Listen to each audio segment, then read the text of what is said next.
ত্রিপুরার আগরতলায় বাংলাদেশ সহকারী হাই কমিশন প্রাঙ্গণ লঙ্ঘন এবং কলকাতায় বাংলাদেশ ডেপুটি হাই কমিশনারের দপ্তরের সামনে বিক্ষোভের কারণে এই দুই রাজ্য থেকে তাদের দুই রাষ্ট্রদূতকে ফিরিয়ে নিয়েছে বাংলাদেশের ইউনূস সরকার। এছাড়া আগরতলায় কনসুলার সার্ভিস বন্ধের ঘোষণা করে বাংলাদেশ। এরপর এখন বাংলাদেশ ত্রিপুরা থেকে তাদের কূটনীতিবিদকে প্রত্যাহার করেছে। বাংলাদেশের বিদেশ মন্ত্রক সূত্রে খবর, ইতিমধ্যে পশ্চিমবঙ্গ থেকে কূটনীতিবিদরা বাংলাদেশে ফিরে গিয়েছেন। অন্যদিকে ত্রিপুরার সহকারী হাই কমিশনরাও ঢাকায় ফিরে গেছেন শুক্রবার।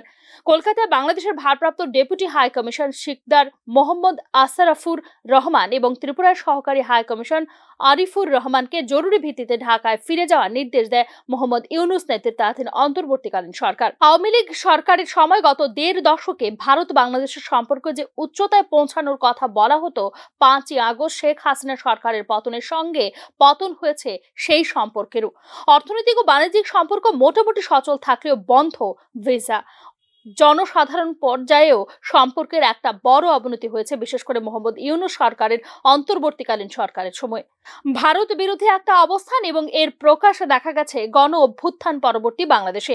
ত্রিপুরা সহ ভারতের 7 সিস্টার্সকে টার্গেট করে বক্তব্য এবং হুঁশিয়ারি সোশ্যাল মিডিয়ায় প্রচার হওয়ায় উদ্বেগ ও উত্তেজনা তৈরি হয়েছে ভারতীয়দের মধ্যে।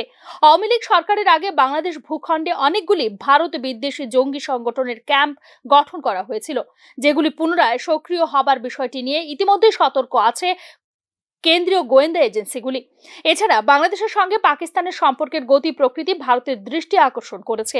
বর্তমান সরকারের সময়ে পাকিস্তান থেকে সরাসরি অস্ত্র বোঝাই জাহাজ এসেছে বাংলাদেশে অভ্যুত্থানের পর থেকে ভারতীয় সংবাদ মাধ্যমে এবং সামাজিক যোগাযোগ মাধ্যমে সংখ্যালঘু এবং হিন্দুদের উপর হামলার বিষয়গুলি নিয়ে ইতিমধ্যে কড়া মতামত ব্যক্ত করেছে মার্কিন যুক্তরাষ্ট্র, ব্রিটেন।